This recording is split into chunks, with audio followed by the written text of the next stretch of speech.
स्वागत दोस्तों के सामने मोदी के सबसे बड़ी अपडेट आपको बताएंगे दोस्तों। सारे विधानसभा चुनाव के प्रचार खत्म होने के बाद अब अचानक से इलेक्शन कमीशन ऑफ इंडिया ने बीजेपी पर कार्रवाई की है। दोस्तों बताएंगे इस कार्रवाई का क्या मतलब है। दोस्तों भारतीय जनता पार्टी के 2 बार के विधायक ने पलटी मारते हुए इंडिया गठबंधन का समर्थन कर दिया। साथ आपको बताएंगे भारतीय जनता पार्टी के वरिष्ठ नेता ने चुनाव से कुछ दिन पहले संन्यास का ऐलान कर दिया है। दोस्तों इसी के साथ में अखिलेश यादव और एक बार फिर से योगी आदित्यनाथ के बीच में होने जा रहे 9 सीटों पर जबरदस्त तरीके का मुकाबला। बताएंगे कहां पर कौन भारी पड़ रहा है। दोस्तों इसी के साथ में शंभू बॉर्डर पर डटे किसानों की ओर से आंदोलन का एक बड़ा ऐलान किया गया है। बताएंगे पूरे सर्दियों के मौसम में जबरदस्त तरीके से आंदोलन से माहौल गर्म रहने वाला है। दोस्तों इसी के साथ में देश के एक और उप मुख्यमंत्री ने किया है कांग्रेस पार्टी के जीत का दावा। बताएंगे महाराष्ट्र में 175 सीटें कौन दे रहा है दोस्तों। और बीजेपी के विधायकों के घर पर फिर से जोरदार हमला हुआ है। बताएंगे मणिपुर से जुड़ी बड़ी अपडेट है। इसी के साथ में क्या गिर सकती है बीजेपी की सरकार, एक एक करके चलेंगे आज की सारी बड़ी अपडेट की तरफ। लेकिन उससे पहले अगर आप भी मानते हैं कि झारखंड में रिकॉर्ड बनेगा और महाराष्ट्र में जरूर परिवर्तन होगा दोस्तों, इसी के साथ में उपचुनाव के अंदर 9/9 रहने वाला है विपक्ष के पक्ष में रिजल्ट, तो इस वीडियो को लाइक करके लाल बटन दबाकर चैनल को सब्सक्राइब करके बेल आइकन दबाकर कमेंट बॉक्स में होगा परिवर्तन इन राज्यों में लिखकर जरूर बताएगा। चलते हैं सबसे पहले सबसे बड़ी अपडेट की तरफ, जहां पर चुनाव आयोग ने आखिरकार चुनाव प्रचार खत्म होने के बाद बीजेपी पर एक ऐसी कार्रवाई की है दोस्तों जिससे लग रहा है कि केवल खाना पूर्ति मात्र के लिए कार्रवाई की गई है। चुनाव आयोग के द्वारा झारखंड के सीईओ को भेजे गए पत्र में कहा गया है कि कांग्रेस और झारखंड मुक्ति मोर्चा ने सोशल मीडिया पर बीजेपी स्टेट यूनिट के फेसबुक पर किए गए पोस्ट के सिलसिले में शिकायत की थी और यह वीडियो सांप्रदायिक और दिग्भ्रमित करने वाला है, यानी मुसलमानों को टारगेट करते हुए वीडियो बनाया गया था। यह आदर्श आचार संहिता का उल्लंघन है। आयोग ने अपने पत्र में कहा है कि पहली नजर में आदर्श आचार संहिता का उल्लंघन है, इसलिए इस मामले पर कार्रवाई करते हुए आप लोग सोशल मीडिया प्लेटफॉर्म से कहिए कि इस तरीके के वीडियो को हटाया जाए। सवाल यह है दोस्तों कि चुनाव प्रचार बीते दिन खत्म हो गया, उसके बाद इलेक्शन कमीशन ऑफ इंडिया की नींदें खुली है। क्या भारतीय जनता पार्टी के ऊपर कोई कार्रवाई की जाएगी, क्योंकि यह जानबूझकर किया गया है। चुनाव से चंद दिन पहले मुसलमानों को घुसपैठी दिखाने के लिए उनका चित्रण भी उसी तरीके से किया गया है और एक व्यक्ति के घर में जहां मात्र 3 जने हैं उसके बाद घुसपैठ करने लगते हैं कई सारे लोग और इन्हें मुस्लिमों की तरह दिखाया गया है। दोस्तों बड़ी बात यह है कि बीजेपी के इस तरीके के प्रचार से साफ तौर पर भारतीय जनता पार्टी चुनाव से 2 दिन पहले सांप्रदायिक माहौल खराब करने की कोशिश कर रही थी और इसलिए बीजेपी ने यह वीडियो शेयर किया था दोस्तों। ऐसे में इलेक्शन कमीशन ऑफ इंडिया को अपनी निष्पक्षता साबित करने के लिए भारतीय जनता पार्टी के बड़े नेताओं के खिलाफ कार्रवाई करनी पड़ेगी, क्योंकि सबको पता है कि चुनाव से 2 दिन पहले जानबूझकर ऐसा किया गया ताकि अगर इलेक्शन कमीशन ऑफ इंडिया ने वीडियो हटा भी दिया तब भी भारतीय जनता पार्टी के नेता उसे व्हाट्सएप यूनिवर्सिटी में डाल देंगे। और उसके बाद तो आप लोग जानते हैं कि अंधभक्त किस तरीके से व्हाट्सएप यूनिवर्सिटी से ग्रेजुएट होते हैं दोस्तों, और इस तरीके के वीडियो उन्हीं के लिए बनाए जाते हैं। ऐसे में आपकी क्या राय है दोस्तों, लिखकर जरूर बताइए। क्या चुनाव आयोग को मात्र सोशल मीडिया प्लेटफॉर्म से हटा देने से ही खुश होना चाहिए या फिर लोगों का विश्वास इलेक्शन कमीशन ऑफ इंडिया में बना रहे? इसके लिए जरूरी है कि भाजपा के बड़े बड़े नेताओं को इस पूरे मामले पर नापा जाए और उन पर सख्त से सख्त कठोर से कठोर कार्रवाई की जाए। जो भी आपकी राय हो दोस्तों लिखकर जरूर बताइए। साथ साथ बीजेपी के पूर्वांचली नेता और किरारी से 2 बार के विधायक रहे अनिल झा ने आम आदमी पार्टी ज्वाइन कर ली है। अरविंद केजरीवाल की मौजूदगी में आम आदमी पार्टी में शामिल हो गए। इस घटनाक्रम के बाद आम आदमी पार्टी और ज्यादा दिल्ली में मजबूत हो गई है। दोस्तों आपको बता दें कि आम आदमी पार्टी ज्यादा से ज्यादा विपक्ष के लोगों को अपने साथ में लेकर आ रही है। केजरीवाल ने इनकी तारीफ करते हुए कई सारी बातें कही। ऐसा लग रहा है कि इनको फिर से चुनावी मैदान में उतारा जा सकता है। साथ साथ प्रियंका गांधी ने कहा कि मोदी जी के राज में एक सेफ आदमी है, बस बाकी सब अनसेफ है। मोदी के राज में ना फूले ना साहू ना अंबेडकर सेफ है, ना शिवाजी का सम्मान सेफ है, ना आपकी जमीन सेफ है, ना आपके जंगल सेफ है, ना धारावी सेफ है, ना उद्योग धंधे सेफ है, ना आपकी नौकरी सेफ है, ना आपकी बहन बेटियां सेफ है, ना गरीब सेफ है, ना दलित सेफ है, ना पिछड़े सेफ है, ना अल्पसंख्यक सेफ है, ना किसानों की जान सेफ है, ना उनकी फसल के दाम सेफ है। एक व्यक्ति है अडानी जी, उन्हीं की केवल तिजोरी सेफ है, वही सेफ है भाजपा के शासन में। मोदी जी उन्हीं के लिए दिन रात काम करते रहते हैं। साथ साथ कल होने वाले महाराष्ट्र के चुनाव से पहले भी बिग न्यूज अपडेट सामने आ रही है दोस्तों। महाराष्ट्र के दिग्गज नेता एकनाथ खड़से ने अपना इस्तीफा दे दिया है। आपको बता दें कि एकनाथ खड़से बीजेपी के काफी करीबी नेता है दोस्तों। कुछ दिनों पहले चर्चा चल रही थी कि उन्होंने एनसीपी छोड़कर भारतीय जनता पार्टी के लिए काम करना शुरू कर दिया। हालांकि बाद में उन्होंने इस बात से इंकार किया था, लेकिन कई सारे लोगों का मानना है कि वो बीजेपी के लिए काम करते आ रहे हैं। लेकिन अब उनके संन्यास लेने के ऐलान के साथ ही कहीं ना कहीं महाराष्ट्र की राजनीति में कुछ और बड़े बदलाव देखने को मिल सकते हैं। साथ साथ उत्तर प्रदेश की 9 सीटों पर होने वाले चुनाव को लेकर भी प्रचार बीते दिन थम चुका है और कल वोट डाले जाएंगे दोस्तों। बीजेपी की अगुवाई वाले एनडीए और समाजवादी पार्टी और कांग्रेस पार्टी के गठबंधन के बीच में जबरदस्त मुकाबला होने वाला है। बसपा ने भी सभी सीटों पर अपने उम्मीदवार उतार रखे हैं। आपको बता दें कि 20 नवंबर को मतदान कल होने वाला है। बीजेपी समाजवादी पार्टी की ओर से मुजफ्फरनगर की, मीरापुर, मुरादाबाद की, कुदरकी और गाजियाबाद के सदर के साथ साथ कई अन्य सीटों पर जबरदस्त लड़ाई लड़ी जा रही है दोस्तों। 2022 के विधानसभा चुनाव में अभी जिन 9 सीटों पर चुनाव हो रहे उसमें से 5 सीटें भारतीय जनता पार्टी के पास थी और समाजवादी पार्टी के पास 3 सीटें थी। इसीलिए समाजवादी पार्टी को 3 सीटें बचानी है और भाजपा को अपने सहयोगी के साथ मिलकर अपनी सारी सीटें बचानी है। कुल मिलाकर दोस्तों जबरदस्त मुकाबला उपचुनाव में देखने को मिलेगा। कितने % वोट पड़ेंगे इससे तय हो जाएगा कि राज्य के अंदर 9 सीटों पर किस तरीके के नतीजे रहने वाले हैं दोस्तों। देखते हैं किस तरीके की एनालिसिस बड़े बड़े पत्रकारों की सामने आती है। जो भी जानकारी इससे जुड़ी आती रहेगी आप तक लगातार पहुंचाएंगे दोस्तों। चलते हैं एक और बिग न्यूज अपडेट की तरफ, जहां पर शंभू बॉर्डर पर चल रहे जबरदस्त तरीके के किसानों के आंदोलन को लेकर बड़ी अपडेट है। किसानों के जत्थाबंदियों ने दिल्ली कूच करने का ऐलान किया दोस्तों। उन्होंने पिछले 9 महीने से लगातार पंजाब हरियाणा के बॉर्डर पर डेरा जमा रखा है और ऐसे में किसान मजदूर मोर्चा, संयुक्त किसान मोर्चा ने आंदोलन तेज करने का फैसला किया है। किसान संगठनों ने दिल्ली कूच करने का ऐलान कर दिया है। किसानों ने चंडीगढ़ में प्रेस कॉन्फ्रेंस करते हुए कहा है कि 6 दिसंबर को वो लोग दिल्ली कूच कुछ करेंगे। किसान नेता सरवंत सिंह पंधेर और जगजीत सिंह डल्लेवाल ने चेतावनी देते हुए कहा है कि 26 नवंबर को भूख हड़ताल पर जाएंगे। जिस दिन खनौरी बॉर्डर पर भूख हड़ताल पर बैठेंगे उस दिन से सरकार को 10 दिनों का अल्टीमेटम दिया जाएगा। अगर कोई समाधान नहीं निकलता है तो फिर 6 दिसंबर को हम लोग दिल्ली कूच करेंगे। किसानों का कहना है कि कोर्ट के आदेशों के बावजूद बॉर्डर नहीं खोला गया है। 9 महीने से हम लोग चुपचाप बैठे हैं, सरकार कोई समाधान नहीं कर रही है। आगे किसानों ने कहा कि वो दिल्ली ट्रैक्टर ट्रोलियां लेकर जाएंगे और उनका राशन और टेंट का सामान ट्रोलियों पर मौजूद रहेगा। किसान नेता जगजीत सिंह डल्लेवाल ने 26 नवंबर को खनौरी बॉर्डर पर चल रहे मार्च पर अनशन करने की बात कही है। दोस्तों कुल मिलाकर एक बड़ा आंदोलन देखने को मिलेगा। आपकी क्या राय है लिखकर जरूर बताएगा। चलते हैं एक और बड़ी अपडेट की तरफ, जहां पर कर्नाटक के डिप्टी सीएम डीके शिवकुमार लगातार महाराष्ट्र के अंदर प्रचार कर रहे थे। कांग्रेस पार्टी के लिए इंडिया गठबंधन के कई सारे नेताओं के लिए प्रचार करने के लिए पहुंचे थे। मीडिया वालों ने उनसे सवाल पूछा कि आपको क्या लगता है महाराष्ट्र में किसकी सरकार बनेगी। डीके शिवकुमार ने जवाब देते हुए कहा कि महाराष्ट्र में हमें यकीन है कि कांग्रेस पार्टी भारी बहुमत से सरकार बनाएगी। राज्य की जनता 175 सीटों के साथ महाविकास अघाड़ी गठबंधन को जिताकर सुशासन की सरकार देने वाली है। कर्नाटक से सटे हुए महाराष्ट्र के जिलों के अंदर उनकी कई सारी सभाएं हुई है। कहीं ना कहीं कांग्रेस पार्टी ने एक अलग तरीके का प्रोग्राम डिजाइन कर रखा था और कौन से क्षेत्र में कौन से नेता के जाने से ज्यादा प्रभाव पड़ेगा उस तरीके से पूरा कैंपेन डिजाइन किया गया था और इसीलिए काफी ज्यादा प्रचार इस बार डीके शिवकुमार से भी करवाया गया है। साथ साथ आम आदमी पार्टी से इस्तीफा दे चुके कैलाश गहलोत बीजेपी में शामिल हो गए हैं। दोस्तों बीजेपी हेडक्वार्टर दिल्ली में पहुंच गए और आम आदमी पार्टी के पूर्व मंत्री और अरविंद केजरीवाल के करीबी कैलाश गहलोत ने मनोहर लाल खट्टर, दुष्यंत गौतम और हर्ष मल्होत्रा की मौजूदगी में बीजेपी की सदस्यता ली है। दोस्तों बीजेपी में शामिल होने के बाद गहलोत ने कहा कि आम आदमी पार्टी छोड़ना आसान नहीं था, ये फैसला मैंने एक रात में नहीं लिया। गहलोत ने कहा कि जो लोग ये नैरेटिव बना रहे हैं कि मैंने किसी दबाव में आकर ये फैसला लिया है तो गलत है। मैं आज तक किसी के भी दबाव में मैंने कोई काम नहीं किया। 2015 में मेरे राजनीतिक जीवन में मैंने जब कदम रखा तो मैंने फैसला ले रखा था कि कभी किसी के दबाव में काम नहीं करूंगा और ये लगातार चल रहा है। साथ साथ कैलाश गहलोत और भी बड़ी बातें कह रहे हैं दोस्तों, लेकिन सबको पता है कि उनके परिवहन मिनिस्ट्री पर कई सारे भ्रष्टाचार के आरोप लगे थे और कार्रवाई भी शुरू कर दी गई थी। शायद फाइल निकल गई होगी, कोई उनका नाम आ गया होगा, इसीलिए पलटी मार ली है क्योंकि आम आदमी पार्टी के कट्टर नेताओं में से एक हुआ करते थे, लेकिन अचानक से छोड़कर गए हैं तो कुछ ना कुछ भारी दबाव के अंदर ही उन्होंने ऐसा किया होगा क्योंकि कोई मंत्री पद तो ऐसे छोड़ नहीं देता। साथ साथ मणिपुर में हिंसा और विरोध प्रदर्शन के दौर थमता नहीं दिख रहा है। दोस्तों जिरीबाम के अंदर 3 महिलाओं और 3 बच्चों की हत्या के मामले पर इंफाल घाटी में जबरदस्त आक्रोश है। सोमवार को मणिपुर अखंडता पर समन्वय समिति यानी कोकोमी ने इंफाल पश्चिम जिले के अंदर कर्फ्यू का उल्लंघन करते हुए विरोध प्रदर्शन किया है। इस दौरान सरकारी कार्यालयों पर ताला लटका दिया गया है। मणिपुर सरकार ने प्रदेश के 7 जिलों के अंदर इंटरनेट सेवाएं बंद कर दी है और कई और कदम उठाए गए हैं। कुल मिलाकर दोस्तों विधायकों और नेताओं को लेकर लोगों में जबरदस्त तरीके की नाराजगी भी देखने को मिल रही है। लोगों ने उनके घरों पर जाकर तोड़फोड़ तक की है। सासा मणिपुर हिंसा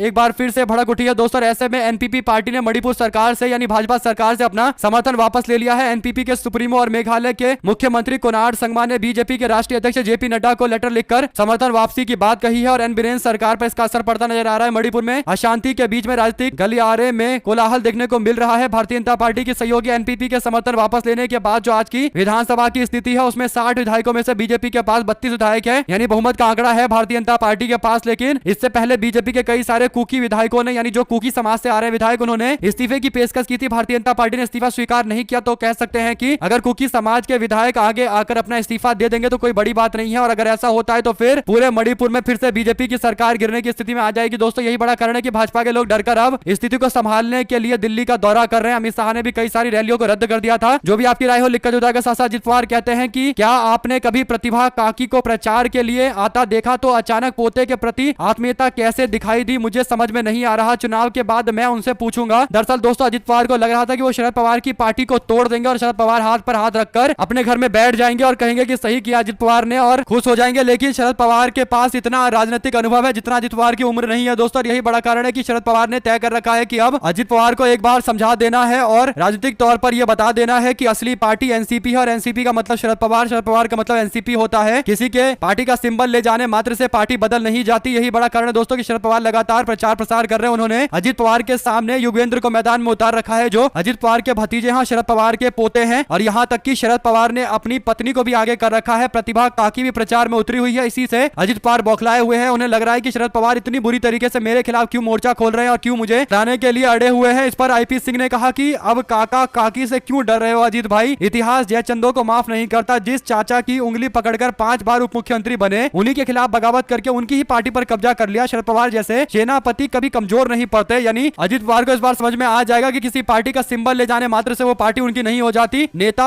और नियत जिसके साथ में होती है लोग उसी के साथ में खड़े होते हैं। लोकसभा चुनाव में तो बुरी तरीके से चुनाव हार रही है, अब विधानसभा में भी उनकी हालत खराब हो जाएगी तो वापस से लौटकर चाचा के कदम पकड़ते नजर आएंगे, पैर पकड़ते नजर आएंगे। साथ साथ दोस्तों चंद्रबाबू नायडू बोले, कहा प्रधानमंत्री नरेंद्र मोदी ने 2029 के लोकसभा चुनाव की तैयारी अभी से शुरू कर दी है। यानी आप समझ सकते हैं कि बीजेपी के सहयोगी भी भाजपा की पोल खोल रहे हैं। नरेंद्र मोदी की पोल खोलते हुए हुए बता रहे हैं कि नरेंद्र मोदी अभी से चुनाव प्रचार की तैयारी कर रहे हैं। यानी आप देख सकते हैं दोस्तों कि नरेंद्र मोदी देश में विकास नहीं बल्कि अपने चुनाव के अगले एजेंडे की तैयारी में लगे रहते हैं। इस पर आईपी सिंह ने कहा कि जगन मोहन रेड्डी कल तक चाटुकारिता करते करते रसातल में पहुंच गए। अब 75 वर्ष की उम्र में चंद्रबाबू नायडू पर सब कुछ भारी पड़ रहा है। उसी मोदी सरकार ने सलाखों के पीछे उन्हें भेजा था, उन्हीं के तारीफ के पुल बांध रहे हैं। आंध्र प्रदेश में ना महंगाई है, ना बेरोजगारी, ना गरीबी, ना आंध्र प्रदेश पर कर्ज है। साथ साथ दोस्तों अखिलेश यादव का बीजेपी पर निशाना, कहा अब जो उपचुनाव हो रहे 9 सीटों पर और विधानसभा के चुनाव, ये उन लोगों के बीच में हो रहा है जो अलग अलग विचारों को मानते हैं। एक तो वो लोग हैं जो बाबा साहब अंबेडकर की विचारों को मानते हैं, यानी एक बाबा साहब को मानने वाले लोग हैं और दूसरे बाबा को मानने वाले लोग हैं। इन्हीं दोनों के बीच मुकाबला है। ये बाबा साहब को मानने वाले और बाबा को मानने वालों के बीच में लड़ाई है। एक तरफ संविधान को बनाने बचाने वाले हैं, दूसरी तरफ संविधान को मिटाने वाले हैं। अब तक संविधान ने पीडीए की रक्षा की है, अब पीडीए संविधान की रक्षा करेगा। एकता का उद्घोष कीजिए, जय संविधान जय पीडीए, नहीं चाहिए भाजपा। अखिलेश यादव ने 9 सीटों पर होने वाले चुनाव को लेकर ये लाइन खींच दी है। साथ साथ दोस्तों संजय राउत बोले, कहा 12 बच्चे जलकर मर गए और ये जोकर महाराष्ट्र में आकर प्रचार कर रहा है। उत्तर प्रदेश के अंदर 12 बच्चों की जलकर मौत हो गई थी। उसी मामले पर उसी संदर्भ में टिप्पणी करते हुए संजय राउत ने बयान दिया है। दोस्तों आप लोग समझ सकते हैं कि किस नेता को लेकर ये टिप्पणी की गई होगी। संजय राउत के द्वारा लिखकर जरूर बताया गया। इसी के साथ में पंजाब के शिरोमणि अकाली दल वर्किंग कमेटी ने पार्टी के अध्यक्ष सुखबीर सिंह बादल से इस्तीफे पर अभी कोई फैसला नहीं लिया है। शिरोमणि वर्किंग कमेटी ने तय किया है कि पार्टी के जिला अध्यक्षों और एसजीपीसी सदस्यों से इस्तीफे पर चर्चा की जाएगी। इसके बाद आगे फैसला लिया जाएगा। जल्द ही जिला अध्यक्षों और एसजीपीसी के सदस्यों के साथ इस्तीफे पर चर्चा होने के बाद इस्तीफे पर कोई फैसला लिया जाएगा। इससे पहले शिरोमणि अकाली दल की वर्किंग कमेटी की मीटिंग से पहले पार्टी कार्यकर्ताओं ने समिति के सदस्यों से सुखबीर सिंह बादल का अध्यक्ष पद का इस्तीफा मंजूर नहीं करने की अपील की। पार्टी कार्यकर्ता मीटिंग हॉल में सुखबीर सिंह बादल के हक के नारे लगाते नजर आए। यूथ अकाली दल के अध्यक्ष सरबजीत सिंह ने भी टिप्पणी करते हुए कहा कि अगर सुखबीर सिंह बादल का इस्तीफा मंजूर होता है तो वे भी यूथ अकाली दल के अध्यक्ष पद से इस्तीफा दे देंगे। बता दें कि सुखबीर सिंह बादल ने शिरोमणि अकाली दल के अध्यक्ष पद से इस्तीफा देने की बात कही है। लगातार पार्टी कमजोर हो रही थी और इसीलिए नए तरीके से पार्टी को बुनने की कोशिश की जा रही है। दोस्तों इसके लिए जरूरी है कि नेतृत्व में बदलाव हो। क्या सुखबीर सिंह बादल का इस्तीफा स्वीकार किया जाएगा या पार्टी उन्हीं के साथ आगे बढ़ेगी? बड़ा सवाल रहेगा। आप लोगों की जो भी राय हो लिखकर जरूर आएगा। साथ साथ विपक्षी कांग्रेस पार्टी के नेता राहुल गांधी ने बाला साहब ठाकरे को श्रद्धांजलि दी और राज्य में राजनीतिक माहौल गर्म हो गया। राहुल गांधी ने चुनाव के करीब नरेंद्र मोदी और गृह मंत्री की चुनौती को स्वीकार करते हुए बाला साहब ठाकरे की तारीफ कर दी। इसके बाद अब भाजपा ही बैकफुट पर है। दोस्तों बीजेपी का कोई नेता टिप्पणी नहीं कर रहा है। शिवसेना के सांसद यानी एकनाथ शिंदे के सांसद मिलिंद देवड़ा खुलासा करते हुए दावा करते हुए कहते हैं कि कांग्रेस पार्टी नेताओं ने बाला साहब के निधन पर राष्ट्रीय शोक का प्रस्ताव ठुकरा दिया था। सवाल यह है कि ये तो इन्फॉर्मेशन किसी के पास नहीं है, शायद उनको किसी ने आकर अलग से बताया होगा क्योंकि अब अचानक से उनको ये बात याद आई है। साथ साथ दोस्तों भारतीय जनता पार्टी में शामिल हुए कैलाश गहलोत ने सोशल मीडिया पर अपना डीपी चेंज कर लिया है, अपना प्रोफाइल पिक्चर चेंज कर लिया है। अब वो भारतीय जनता पार्टी के पार्टी सिंबल के साथ नजर आते हैं। इस पर लोगों ने तंज कसते हुए कहा कि इनके खिलाफ जो सबूत मिले थे उसका क्या होगा। भारतीय जनता पार्टी के लोग कई सारे सबूतों को लेकर मीडिया में सामने आए थे और दावा कर रहे थे कि राज्य में बहुत बड़ा भ्रष्टाचार हो गया है। बड़ी बात यह कि जितने भ्रष्टाचारी भाजपा बता रही थी धीरे धीरे करके बीजेपी में आते चले जा रहे हैं। दोस्तों शायद दिल्ली में बीजेपी का वॉशिंग मशीन पहुंच गया है, सबकी धुलाई शुरू हो चुकी है। इससे पहले भी आम आदमी पार्टी के बड़े नेता ने आम आदमी पार्टी छोड़कर बीजेपी का दामन थामा था। आपकी क्या राय है दोस्तों लिखकर जरूर बताएगा। साथ साथ शरद पवार बोले अगर हिंदू एकजुट होकर बीजेपी को किसी इलाके में मान लो वोट देते हैं तो क्या उसको वोट जिहाद बोला जाएगा? ऐसा इसलिए क्योंकि भाजपा के लोग बार बार मुसलमानों पर वोट जिहाद का आरोप लगाते आए हैं। दोस्तों एक मुफ्त वोट डालने का आरोप लगाते आए हैं। तो शरद पवार ने यह सवाल भाजपा के लोगों से पूछा है, क्या बीजेपी के लोग इसका जवाब दे सकते हैं? बड़ा सवाल है। साथ साथ महाराष्ट्र में मुस्लिम आरक्षण को लेकर बीजेपी और कांग्रेस पार्टी एक दूसरे के आमने सामने है। दोस्तों महाविकास अघाड़ी गठबंधन की सरकार बनने के बाद तेलंगाना की तर्ज पर मुस्लिम आरक्षण दिया जाएगा। कांग्रेस पार्टी के नेता रेवंत रेड्डी के इस ऐलान के बाद राज्य में एक नए तरीके की बयानबाजी शुरू हो गई है। दोस्तों रेवंत रेड्डी ने कहा है कि महाराष्ट्र में सरकार बनने के बाद इस मुद्दे पर चर्चा करेंगे। तेलंगाना में पहले 5% का आरक्षण था लेकिन यह 50% की सीमा का उल्लंघन कर रहा था, जिसके बाद सुप्रीम कोर्ट ने इसे घटाकर 4% कर दिया। उन्होंने कहा कि तेलंगाना में हमने 11,000 शिक्षकों की भर्ती की जिसमें 720 मुसलमानों को आरक्षण के तहत नियुक्ति दी गई। जिन्हें जरूरत थी उनके लिए न्याय सुनिश्चित किया गया। अमित शाह ने कांग्रेस पार्टी पर आरोप लगाया था कि कांग्रेस पार्टी 10% आरक्षण देने की बातें कर रही है, लेकिन कांग्रेस के नेता रेवंत रेड्डी ने स्पष्ट कर दिया कि उन्होंने 4% ही आरक्षण दिया है, लेकिन मुस्लिमों को आरक्षण कांग्रेस की सरकार ने दिया है, इसमें कोई दो राय नहीं है और भाजपा के लोग इसे अलग तरीके से पेश करने की कोशिश कर रहे हैं। शासक कन्हैया कुमार बोले, कहा जय शाह के पापा महाराष्ट्र में एक बार फिर कठपुतली सीएम बनाना चाहते हैं। महाराष्ट्र की जनता को तय करना है कि उनकी सरकार कहां से चलेगी, दिल्ली से या महाराष्ट्र से। बीजेपी की सरकार बनाओगे तो दिल्ली से सरकार चलेगी महाराष्ट्र के अंदर, और अगर राज्य में कांग्रेस पार्टी इंडिया अलायंस की सरकार बनाओगे तो फिर महाराष्ट्र से ही सरकार ऑपरेट करेगी। यहीं का सीएम यहां के लोगों के लिए काम करेगा, कोई कठपुतली सीएम हम लोग नहीं देंगे। साथ साथ महाराष्ट्र में 20 तारीख को सभी सीटों पर कल वोट डाले जाने वाले हैं। दोस्तों 288 सीटों पर वोट डाले जाएंगे। झारखंड में दूसरे चरण के तहत 38 सीटों पर चुनाव होंगे। उत्तर प्रदेश में 9 विधानसभा सीटों पर वोट डाले जाएंगे। महाराष्ट्र में 288 सीटों में से 5 विधानसभा की कुछ पोलिंग बूथ ऐसी है जहां पर वोटिंग सुबह 7 बजे से दोपहर 3 बजे तक ही चलेगी और पोलिंग बूथ संवेदनशील इलाकों में बने हुए हैं, इसीलिए ये फैसला लिया गया है। झारखंड विधानसभा चुनाव के मद्देनजर 7 बजे से 5 बजे तक पोलिंग चलने वाली है दोस्तों, और अति संवेदनशील इलाके में भी पोलिंग का टाइम तय कर दिया गया है। इसी के साथ में कैलाश गहलोत भारतीय जनता पार्टी में शामिल होने के बाद अरविंद केजरीवाल पर भ्रष्टाचार के आरोप लगाते हुए कहने लगे कि सीएम आवास यानी इसे बीजेपी शीश महल कहती है, उस पर बहुत खर्चा किया गया। ये आरोप लगाए गए। सूत्रों के मुताबिक ये इस्तीफा उस वक्त आया है जब गहलोत और दिल्ली के एलजी वीके सक्सेना की अच्छी खासी दोस्ती देखने को मिली है। दोस्तों आपको बता दें कि एलजी जो है दिल्ली के वीके सक्सेना काफी ज्यादा कैलाश गहलोत को भाव देते थे, सम्मान करते थे। आम आदमी पार्टी के अन्य नेताओं का ऐसा कुछ एलजी के साथ संबंध नहीं था, लेकिन कैलाश गहलोत एक अलग तरीके से उनके नजदीकी नेता के तौर पर नजर आते थे। दोस्तों भारतीय जनता पार्टी ने कई बार अरविंद केजरीवाल से ऊपर कैलाश गहलोत को महत्वता दी थी दोस्तों, यहाँ तक कि जब 15 अगस्त को झंडा फहराने का टाइम आया था तो दिल्ली के मुख्यमंत्री आतिशी की जगह कैलाश गहलोत को बुलाया गया था। यानी ऐसा लग रहा था कि उसी समय से भारतीय जनता पार्टी के लोग जानबूझकर कैलाश गहलोत को एक मुख्यमंत्री की तरह ट्रीट कर रहे हैं ताकि पार्टी में आपस में फूट पड़ जाए। इसके बाद माहौल ऐसा देखने को मिला कि कैलाश गहलोत ने आम आदमी पार्टी छोड़कर बीजेपी ज्वाइन कर ली है। आम आदमी पार्टी ने हालांकि अभी इस पर कोई ज्यादा टिप्पणी नहीं की है दोस्तों। आम आदमी पार्टी पूरे तैयारी के साथ बीजेपी पर अटैक करने वाली है दोस्तों। साथ साथ दिल्ली चुनाव में अरविंद केजरीवाल के खिलाफ किससे उम्मीदवार बनाएगी भारतीय जनता पार्टी से लेकर चर्चा चल रही है। आम आदमी पार्टी को चुनौती देने के लिए बीजेपी जो तैयारी कर रही है उसके अनुसार पार्टी अपने स्थानीय नेताओं की तरफ देख रही है दोस्तों। कई सारे लोगों का यह मानना है कि भारतीय जनता पार्टी इस बार अरविंद केजरीवाल को नई दिल्ली विधानसभा सीट से चुनौती देने के लिए नुपुर शर्मा को मैदान में उतार सकती है। नुपुर शर्मा कई दिनों से राजनीति में सक्रिय नहीं है। इससे पहले उनके विवादित बयान को लेकर जोरदार बवाल देखने को मिला था। 2015 के चुनाव में भी अरविंद केजरीवाल के खिलाफ नुपुर शर्मा चुनाव लड़ चुकी है, या फिर हो सकता है कि मनोज तिवारी को यहां पर चुनाव लड़वाया जाए। ये तो तय है कि अरविंद केजरीवाल अपनी सीट नहीं बदलेंगे बल्कि यहीं से मैदान में उतरेंगे, लेकिन टिकट किसको दिया जाएगा ये बड़ा सवाल है। केजरीवाल के सामने क्या स्मृति ईरानी को भी मैदान में बीजेपी उतार सकती है? कुछ नाम आगे चल रहे हैं दोस्तों, जिसमें से बांसुरी स्वराज का नाम भी है, मनोज तिवारी का नाम भी है, स्मृति ईरानी या फिर नुपुर शर्मा का नाम भी आगे चल रहा है। आपको क्या लगता है लिखकर जरूर बताएगा। साथ साथ महाराष्ट्र में भाई का भाई पर जोरदार निशाना। राज ठाकरे ने उद्धव ठाकरे को गद्दार बताते हुए निशाना साधते हुए कहा कि देवेंद्र फडणवीस अगले मुख्यमंत्री बनेंगे। कहते हैं कि सभी ने उद्धव ठाकरे की वजह से शिवसेना छोड़ी, जो शिवसेना छोड़कर गए हैं वो गद्दार है, असली गद्दार उद्धव ठाकरे है। महाराष्ट्र में आज की राजनीतिक स्थिति के लिए उद्धव ठाकरे जिम्मेदार है। इससे पहले भी राज ठाकरे कई मौके पर उद्धव ठाकरे को सीधे निशाने पर ले चुके हैं दोस्तों। राज ठाकरे ने देवेंद्र फडणवीस की तारीफ की है। ऐसा लग रहा है कि राज ठाकरे ये सुनिश्चित कर रहे हैं कि उद्धव ठाकरे ये वाला चुनाव हार जाए ताकि राज्य में उनका कोई अस्तित्व ना बचे। इसके बाद राज ठाकरे अपने मराठा वोटों को एकजुट करने के लिए आगे अभियान चलाए और अपनी पार्टी को उद्धव ठाकरे शिवसेना के रिप्लेसमेंट के तौर पर लोगों के सामने लेकर जाए, और अगर उनको स्वीकृति मिल जाती है तो इनडायरेक्ट तरीके से शिवसेना के वोटर उनके साथ में चले जाएंगे। इसीलिए देवेंद्र फडणवीस के साथ मिलकर काम करने की उनकी इच्छा नजर आती है और बार बार देवेंद्र फडणवीस की तारीफ कर रहे हैं। साथ साथ झारखंड के अंदर इंडिया गठबंधन ने 7 गारंटी दी है। पहली गारंटी है 1932 आधारित खाद्यान्न की। झारखंड में ये सबसे बड़ा मुद्दा है दोस्तों, क्योंकि खाद्यान्न की लोग इसलिए मांग कर रहे हैं ताकि जो मूल निवासी हैं, आदिवासी निवासी हैं, उनको सरकार के स्कीमों का फायदा मिल सके। बाहर से आने वाले लोग ज्यादातर स्कीम का फायदा ले लेते हैं और जो राज्य सरकार के पैसे हैं वो बाहर के लोगों के योजनाओं में चले जाते हैं, जबकि आदिवासियों को कुछ नहीं मिलता। इसी तरीके से गारंटी मैया योजना लगातार चलती रहेगी। मुख्यमंत्री मैया सम्मान योजना लगातार जारी रहेगी और 2500 रुपए की सम्मान राशि कर दी जाएगी, जो अभी 1000 रुपए से बढ़ाकर 2500 का वादा है। मुख्यमंत्री झारखंड मुक्ति मोर्चा हेमंत सोरेन पहले ही कह चुके हैं कि मात्र अगले महीने से ही ये 2500 का फंड देना शुरू कर दिया जाएगा। गारंटी सामाजिक न्याय की। एसटी रिजर्वेशन को 28%, एससी रिजर्वेशन को 12%, ओबीसी को 27% रिजर्वेशन दिया जाएगा। गारंटी खाद्य सुरक्षा दी जाएगी। 450 रुपए में गैस सिलेंडर, हर व्यक्ति को 7 किलो राशन। गारंटी रोजगार और स्वास्थ्य सुरक्षा की, यानी 10 लाख नौकरियां दी जाएगी, 15 लाख तक का स्वास्थ्य बीमा दिया जाएगा। शिक्षा की गारंटी के तौर पर राहुल गांधी ने कांग्रेस पार्टी और इंडिया अलायंस के 2 वादे गिनवाए हैं। पहला है सभी प्रखंडों में डिग्री कॉलेज बनेंगे, जिला मुख्यालय में इंजीनियरिंग, मेडिकल कॉलेज और यूनिवर्सिटी बनाया जाएगा। इसके बाद एक और जो बड़ा वादा है वो गारंटी किसान कल्याण का है। धान की एमएसपी को 3200 रुपए तक कर दिया जाएगा और अन्य कृषि उत्पादों पर एमएसपी को 50% तक बढ़ा दिया जाएगा। ये कई सारे वादे हैं दोस्तों जो लोगों से किए गए हैं। इन्हीं 7 वादों के इर्द गिर्द कल लोग वोट डालेंगे। देखते हैं किस तरीके का लोगों का पैटर्न रहता है, चुनाव का पैटर्न रहता है। साथ साथ दिल्ली में जिस तरीके से पॉल्यूशन का लेवल बढ़ता चला जा रहा है, इस पर मुख्यमंत्री आतिशी ने कहा कि केंद्र सरकार कोई कदम उठाने को तैयार नहीं है। इससे दिल्ली में काफी ज्यादा बुरे हालात बने हुए हैं। साथ साथ मणिपुर में लगातार भारतीय जनता पार्टी से लोगों का मोह भंग होता नजर आ रहा है दोस्तों। यही बड़ा कारण है कि पार्टी के एक के बाद एक कई सारे कार्यकर्ताओं ने एक साथ इस्तीफा दे दिया। और ये कार्यकर्ता कोई नॉर्मल कार्यकर्ता नहीं है, बल्कि बड़े बड़े बीजेपी के नेता है। भारतीय जनता पार्टी के प्रेसिडेंट राष्ट्रीय अध्यक्ष जेपी नड्डा को लेटर लिखते हुए कहा गया है कि हम लोग मास रिजिग्नेशन कर रहे हैं, यानी एक साथ सैकड़ों हजारों की संख्या में पार्टी के कार्यकर्ता अपना इस्तीफा दे रहे हैं। हम लोग पार्टी के कार्यकर्ता है और बड़े बड़े पोस्ट पर है, जिसमें जिरीबाम मंडल के अंदर बड़े बड़े पोस्ट पर मौजूद लोग इस्तीफा दे रहे हैं। और हम लोग क्योंकि जिरीबाम की स्थिति को देखकर काफी ज्यादा नाराज है। भारतीय जनता पार्टी की सरकार राज्य के अंदर शांति बहाल नहीं करवा पा रही है, इसीलिए हम लोग इस्तीफा देते हैं। जिरीबाम में भारतीय जनता पार्टी के जो जिला अध्यक्ष है दोस्तों, उन्होंने इस्तीफा दिया है। उनके साथ जो वाइस प्रेसिडेंट है उन्होंने इस्तीफा दिया है, जो जनरल सेक्रेटरी है उन्होंने इस्तीफा दिया है, और जो ऑर्गेनाइजेशन के सेक्रेटरी है उन्होंने इस्तीफा दिया है। इसी के साथ में और भी कई बड़े नेता है, सब सबने एक साथ मिलकर इस्तीफा भारतीय जनता पार्टी के राष्ट्रीय अध्यक्ष को सौंप दिया है। आने वाले दिनों में मणिपुर के अंदर और भी कई बड़े इस्तीफे सामने आ सकते हैं दोस्तों। बड़ा कारण यह है कि बीजेपी के लोग अपने ही लोगों की डिमांड को मानने को तैयार नहीं है और उन्होंने कहीं ना कहीं भाजपा के ही कार्यकर्ताओं को इग्नोर करना लगातार जारी रखा हुआ है, इसीलिए नाराजगी है। दोस्तों आप लोगों की जो भी राय हो लिखकर जरूर बताएगा, ज्यादा से ज्यादा वीडियो को शेयर कीजिएगा ताकि सभी तक अपडेट पहुंचती रहे। हमारे साथ लगातार जुड़े दोस्तों का बहुत बहुत धन्यवाद। देख रहे थे आपका अपना चैनल जय हिंद जय भारत। ज्यादा से ज्यादा वीडियो को शेयर कीजिए। बहुत धन्यवाद।